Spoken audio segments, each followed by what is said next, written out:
Welcome to World News here on TVP World. I'm Anna Kalczyńska. The U.S. Court of International Trade found that Donald Trump had no authority to use emergency economic measures and introduce tariffs on 182 countries, including the European Union. In response, the Trump administration said it would launch an appeal to Wednesday's ruling. The White House spokesperson said, quote, "It is not for unelected judges to decide how to properly address a national emergency." According to the court, the president overstepped his authority by imposing across-the-board duties on imports from U.S. trading partners. Next to respond to the ruling were stock indexes in the U.S. and Asia. The S&P 500 future went up 1.5%, while the US dollar rose some 0.5% against 6 of the world's strongest currencies. Meanwhile, Japan's exporter-orientated Nikkei 225 index rose by 1.4%, while Hong Kong's Hang Seng index was up 0.4%. US President Donald Trump has said he has not yet imposed sanctions on Russia because he doesn't want to impede a possible deal. Trump also added that once Russia presents its ceasefire conditions, the US will learn whether Vladimir Putin is genuinely interested in ending the war in Ukraine. What stopped you from imposing new sanctions on Russia? Only the fact that if I think I'm close to getting a deal, I don't want to screw it up by doing that. Let me tell you, I'm a lot tougher than the people you're talking about, but you have to know when to use that. If I think it's going to hurt a deal, this isn't my war. This is Biden's war, Zelensky's war, and Putin's war. This isn't Trump's war. We're going to find out whether or not he's tapping us along or not. And if he is, we'll respond a little bit differently. But it'll take about a week and a half, 2 weeks. We have Mr. Witkoff is here, who's doing a phenomenal job, is dealing with them very strongly right now. They seem to want to do something, but until the document is signed, I can't tell you. Elon Musk said farewell to the Trump administration, adding that the Department of Government Efficiency will continue working without him. In a post on social media, Musk thanked Trump for the opportunity to run the department and said the agency will only strengthen over time. Elon Musk said farewell to the Trump administration, adding that the Department of Government Efficiency will continue working without him. In a post on social media, Musk thanked Trump for the opportunity to run the department and said the agency will only strengthen over time. Since the inception of Donald Trump's cabinet, Elon Musk was a temporary special government employee, which allowed him to work for the administration 130 days a year. Counting since Trump's inauguration on the 20th of January, his mandate would expire on May 30th. Although his role was temporary, the sudden exit has raised eyebrows, as it came just a day after Musk criticised Trump's tax bill, with the South African billionaire saying it was too expensive and would undermine Musk's work to make the government more efficient. This is the chainsaw for bureaucracy. Ukrainian Defense Minister Rustem Umerov said Ukraine is ready for a complete and unconditional ceasefire and expects Russia to present a memorandum of their vision for this ceasefire. The statement was made in response to the Russian proposal to resume peace negotiations with the country's foreign minister Sergei Lavrov, calling for a second round of direct talks with Kiev in Istanbul. The proposed meeting, which would see both sides present their conditions for a ceasefire, is reportedly scheduled for June 2nd. After over a week of waiting, Russia said it's ready to present their peace settlement memorandum to the Ukrainian side, outlining what exactly it wants in exchange for a ceasefire as well as peace. The Russian delegation, led by negotiator Vladimir Medinsky, would also provide, quote, necessary clarifications to the peace memorandum. According to Reuters, citing sources familiar with the negotiations, one of these demands is for Western leaders to pledge in writing to stop enlarging NATO eastwards, a so-called grievance Russia has previously pointed towards as one of the reasons for invading Ukraine. Russian drone attacks against civilians in Ukraine's Kherson amount to crimes against humanity, said UN expert Eric Moese. He added that the attacks on civilians were planned, directed and executed by the state, which constitutes a war crime.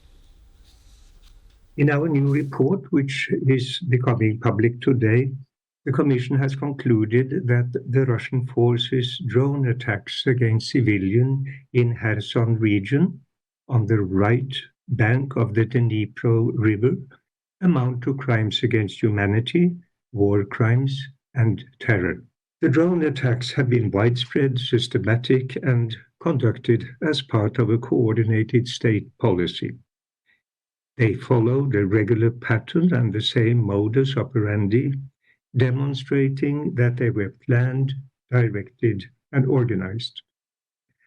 These and other elements led the Commission to conclude that Russian armed forces carried out drone attacks targeting civilians pursuant to an organizational policy and committed murder as a crime against humanity. The European Union plans to bolster military infrastructure around the Black Sea to fight Russian aggression. The European Union Foreign Policy Chief, Kaja Kallas, made this announcement in Brussels on Tuesday, adding that the project also includes building a special hub and early warning system to monitor the region against underwater attacks. Our EU correspondent, Angela Skujins, has more from the Belgian capital.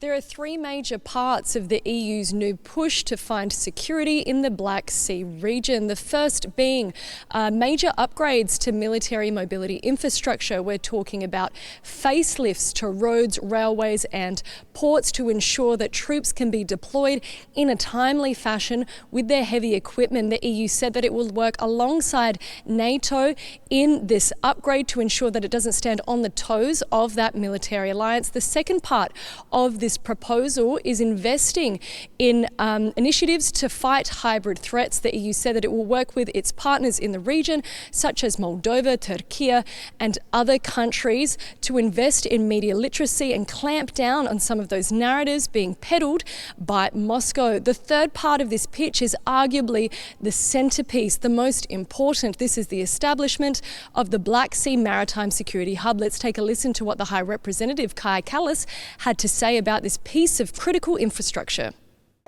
This hub will be Europe's early warning system in Black Sea.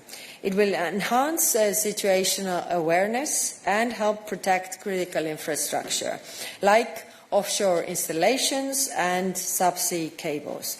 The hub could also help monitor any peace between Russia and Ukraine. So what we do know is that this region has been plagued with recent undersea cutting cable attacks, as well as other aggression in that airspace. But unknowns remain, such as when these initiatives will be delivered, particularly where that hub will be located, as it will be a major boon for any EU accession country or EU member state to show off their military chops. Angela Skujins from Brussels for TVP World. Now to Polish politics. Sławomir Mencen, the right-wing candidate who secured 14.8% of the vote in the first round of the Polish presidential elections, told his voters to cast their ballot for whichever candidate speaks to them most.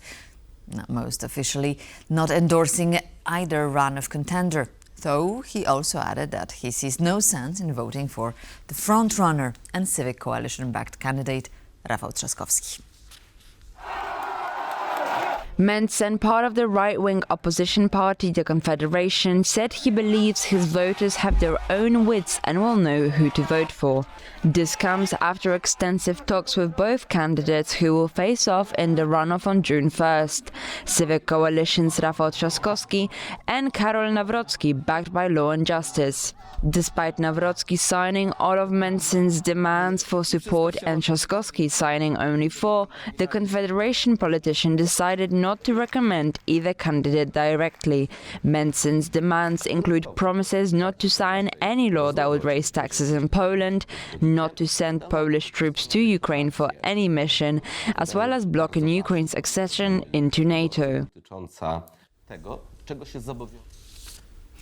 A number of U.S. Republican lawmakers penned a letter to Ursula von der Leyen raising concerns over the European Union's role in ensuring fair elections in Poland. These developments come just days ahead of the Polish presidential runoff scheduled for Sunday, June 1st. The letter cites recent reports that a Polish NGO with ties to a U.S. Democrat donor facilitated a social media campaign promoting centrist Civic Coalition candidate Rafał Trzaskowski and discrediting his far-right rivals. According to American lawmakers, foreign-funded political advertisements favoring Trzaskowski are a deliberate push to tilt the electoral playing field. The issue was investigated by the Polish NASK Research and Academic Computer Network, but the organization could not conclusively determine the source of the funding or rule out the possibility that it was a provocation. The organization has not published their findings yet. This is not the first time U.S. Republicans expressed interest in supporting the European far right. Vice President J.D. Vance has met with the far-right Alternative for Germany party and slammed Romania's courts for annulling the country's presidential election last November after evidence of foreign interference in the campaign was found. I doubt that anyone from the Trump administration can dictate to Poles who should be their next president, said Leszek Jażdżewski, editor-in-chief of Liberté, in response to endorsements of the Trump administration for the conservative Polish presidential candidate, Karol Nawrocki, just a few days before scheduled presidential runoff. Even though Poland is very pro-American, I doubt that anyone from Trump administration, including Donald Trump, can dictate to Poles who should be the next president.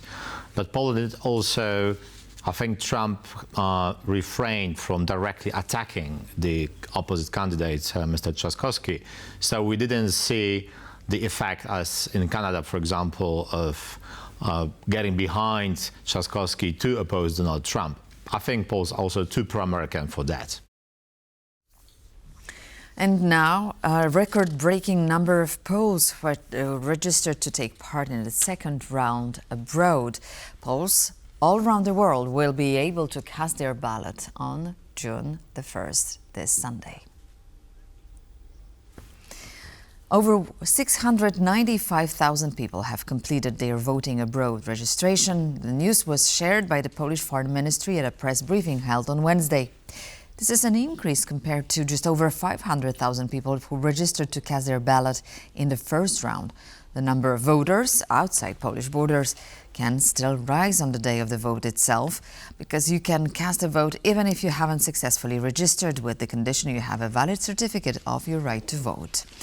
In the first round of the election, some 17,000 people voted this abroad. You can obtain the certificate before the end of the day on Thursday, May 29.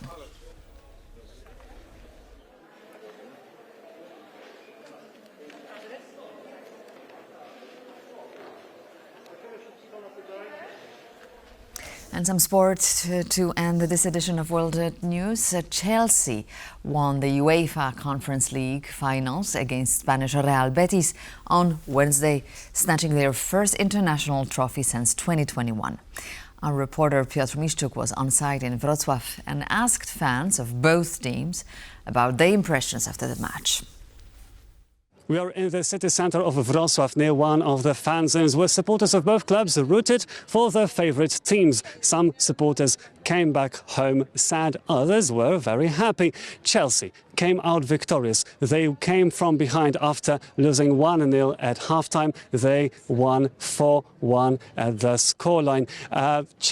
For Chelsea is the third major European trophy after winning the Champions League twice, the Europa League twice. Now they have also the third-tier cup, the UEFA Conference League Cup. Chelsea fans were ecstatic after the victory. I was very happy that we came back from that 1-0 loss, but you see, 4 goals, it don't happen so often, and I'm very happy that it happened. The atmosphere here was amazing. Do you know what? I did not expect it, but Wrocław, very good. I'm impressed, to be honest. Real Betis fans came from this city that is 3,000 kilometers away from Wrocław, and they were despondent after this defeat. I think that we tried. I think that Chelsea is a really good team. They did all. What can I say? I'm proud of my team. For my feeling, it's fine. The match is it's very simply, I think, for the Chelsea in the second half of the match. But the bet is trying to be better for, I don't know, for the people, for the stadium of the Wrocław, but the Chelsea was very better for them. What is the most important is that the atmosphere, both in front of the stadium and in the city centre during the game, was very friendly, unlike on Tuesday, because on Tuesday, two small groups of fans of both Chelsea and Real Betis were throwing chairs and bottles at each other, and the police had to intervene. Also on Wednesday, the police had to contain the situation, but tonight it is very peaceful after the game, so it seems like we'll have a very calm night here in Wrocław. For TVP World from Wrocław, I'm Piotr Miszczuk. And thank you for being with us this morning, but don't go away as our coverage continues.